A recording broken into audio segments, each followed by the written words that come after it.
Hello दोस्तों, मेरे asset emerging blue chip fund के बारे में बात करेंगे इस वीडियो में। फंड को समझेंगे, फंड की कैटेगरी को समझेंगे, इसके परफॉर्मेंस को जानेंगे, कौन से स्टॉक्स हैं इस म्यूचुअल फंड में जहां पर फंड मैनेजर बेट ले रहे हैं उसको हम जानेंगे, रिस्क क्या है इस कैटेगरी में, इस फंड में उसको हम जानेंगे, और लास्ट में वर्डिक्ट को। देखिए, जब हम मेरे एसेट इमर्जिंग फंड की बात करते हैं उससे पहले समझना जरूरी है कि ये कौन सी कैटेगरी से बिलोंग करता है। कैटेगरी है large and mid cap category. अब ये जो कैटेगरी है इसका मतलब है कि 35% लार्ज कैप में मिनिमम इन्वेस्टमेंट रहेगा और 35% मिड कैप में मिनिमम इन्वेस्टमेंट रहेगा। तो एक लार्ज कैप और मिड कैप दोनों का यहां पर आपको एक्सपोजर मिलता है। अब यहां पर लार्ज कैप क्या है, टॉप 100 कंपनीज मार्केट कैप के हिसाब से, और 101 से 250 नंबर की कंपनी मिड कैप कंपनीज होती है मार्केट कैप के हिसाब से। और ये 6-6 महीने में लिस्ट चेंज होती रहती है, और अभी लेटेस्ट लिस्ट अभी जनवरी में ही आई है। तो ये कुछ इंपॉर्टेंट चीजें हैं। तो टॉप की 250 कंपनीज का एक तरीके से आपको एक्सपोजर मिलता है इस कैटेगरी में, large and mid cap category में। फिर फंड मैनेजर साहब इंटरेस्ट अपना होगा तो चाहे तो 55% लार्ज कैप कर सकते हैं, 60% लार्ज कैप कर सकते हैं, लेकिन 35% मिड कैप रखना ही है।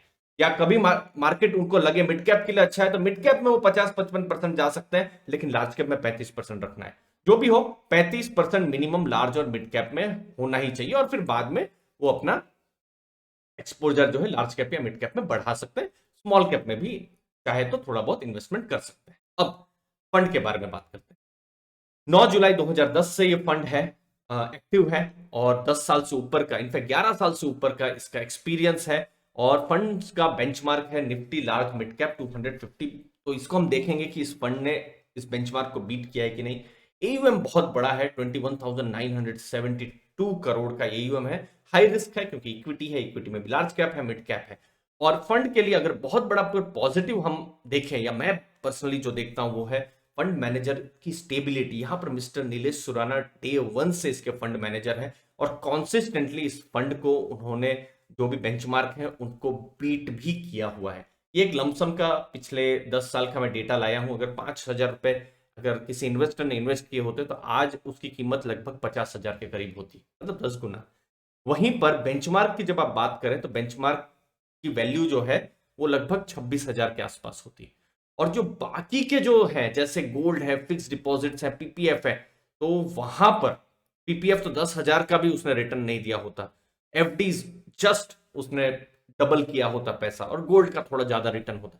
तो फंड ने बाकी के जो एसेट है, एसेट क्लास है, उसको तो बीट किया ही है, लेकिन इंपॉर्टेंट है कि अपने बेंचमार्क को भी बड़े नंबर से बीट किया हुआ है। ये डेटा दोस्तों मुझे अगर और लेटेस्ट मिलता तो बहुत अच्छा रहता। मुझे वेबसाइट से ये सितंबर 2021 का ही डेटा मिला है, लेकिन मुझे लगता है कि इस डेटा से मैं बहुत कुछ कन्वे भी कर पाऊंगा। अगर आप सिंस इंसेप्शन में से देखें तो फंड का रिटर्न 22.45 है, और वहीं पर ही निफ्टी लार्ज मिड कैप 250 जो है इसका बेंचमार्क, उसका 14.19। तो एक बहुत बड़ा रीजन हमने देखा ना 26,000 50,000 के बीच में, तो एक बहुत बड़ा रीजन है कि फंड ने आउट परफॉर्म किया है अपने बेंचमार्क को। यहां तक कि जो सेंसेक्स है उसका भी रिटर्न 12.8% है, तो सेंसेक्स को तो उसने बीट किया ही हुआ है दोस्तों। फंड मैनेजर साहब अब कौन से स्टॉक्स हैं वहां पर बेट ले रहे हैं। टॉप 10 स्टॉक्स जो है 37% पूरे फंड का हिस्सा है, 68 स्टॉक्स हैं। तो यहां पर आईसीआईसीआई बैंक है सबसे ज्यादा एक्सपोजर, एचडीएफसी बैंक है दोस्तों। यहां मैंने बाई और सेल लिखा हुआ है, इसका मतलब है कि दिसंबर महीने में थोड़ा बहुत उन्होंने स्टॉक को खरीदा है या बेचा है। खरीदा है तो है ही, और सेल किया है तो इसका मतलब ये नहीं समझिएगा कि बहुत सेल कर दिया, अभी भी वो टॉप 10 के हिस्सा है। इन्फोसिस है, एक्सिस बैंक है, स्टेट बैंक ऑफ इंडिया है, रिलायंस है, जेके सीमेंट, थोड़ा सा सेल किया है लेकिन अभी भी टॉप 10 में है, लेकिन थोड़ा सा उन्होंने सेल किया होगा। सेल करने के अलग अलग रीजन हो सकते हैं, सिमिलरली बाई करने के अपने रीजन हो सकते हैं। टीसीएस है, वोल्टास है, एम्फासिस है, तो एम्फासिस को भी उन्होंने थोड़ा सा सेल किया है, मुझे लगता है वैल्यूएशन के कारण किया होगा। बट ये मेरा बेस्ट पॉसिबल एस्टिमेट है कि शायद वैल्यूएशन थोड़ा हाई है इसलिए एम्फासिस में थोड़ा सा प्रॉफिट बुकिंग की होगी। बट ये टॉप 10 स्टॉक्स हैं जो इस फंड के टॉप जो है 37% वेटेज रखते हैं। नई एंट्री भी उन्होंने ली है दिसंबर के महीने में ब्रिटानिया के स्टॉक में, और नवंबर के महीने में उन्होंने 197 पेटीएम को खरीदा है, और इनफैक्ट दिसंबर में उन्होंने और बाई किया हुआ है। थोड़ा सा कॉन्ट्रा व्यू है क्योंकि इसको लेके बहुत सारी कंट्रोवर्सीज आ रही है, कुछ म्यूचुअल फंड्स ने इसको बेचा भी है। मैं देख रहा था एचडीएफसी म्यूचुअल फंड के कुछ स्कीम्स ने इसको बेचा भी है, लेकिन मिरर एसेट फंड ने इसको बेच खरीदा है, दिसंबर में और ज्यादा खरीदा है। तो अपना व्यू जरूर बताइएगा। बेयर उनको भी उन्होंने नवंबर के महीने में खरीदा है, बेयर क्रॉप साइंसेस की मैं यहाँ पे बात कर रहा हूँ। रिस्क पैरामीटर, 4 पे रेशियो जितना ज्यादा हो उतना अच्छा। तो यहाँ पर BSE 200 के साथ कंपैरिजन है तो 0.7 है तो 0.98, तो बहुत बड़ा पॉजिटिव है। स्टैंडर्ड डेविएशन 21.59, जितना कम हो उतना अच्छा, लेकिन इसका थोड़ा सा ज्यादा है तो ये थोड़ा सा न्यूट्रल है। अपवर्ड मार्केट अगर 100 पॉइंट ऊपर है तो फंड 111 पॉइंट ऊपर है, ये भी बहुत बड़ा पॉजिटिव है। डाउनवर्ड अगर मार्केट 100 पॉइंट नीचे है तो ये 86 पॉइंट नीचे है। तो एक तरीके से रिस्क रिवॉर्ड भी बहुत हद तक इस फंड ने मैनेज किया हुआ है। लास्ट में वर्डिक्ट, फंड ने रिटर्न दिए हैं उसमें कोई दो डाउट नहीं है, कॉन्सिस्टेंटली भी रिटर्न दिया है। मैं तो कुछ जगह में ईयर ऑन ईयर भी रिटर्न देख रहा था जहां पर कॉन्सिस्टेंटली उसने अपने बेंचमार्क को बीट किया ही हुआ है। तो रिटर्न तो दिए हैं। रिस्क के मैक्सिमम पैरामीटर्स में फंड ने अच्छा परफॉर्मेंस किया हुआ है।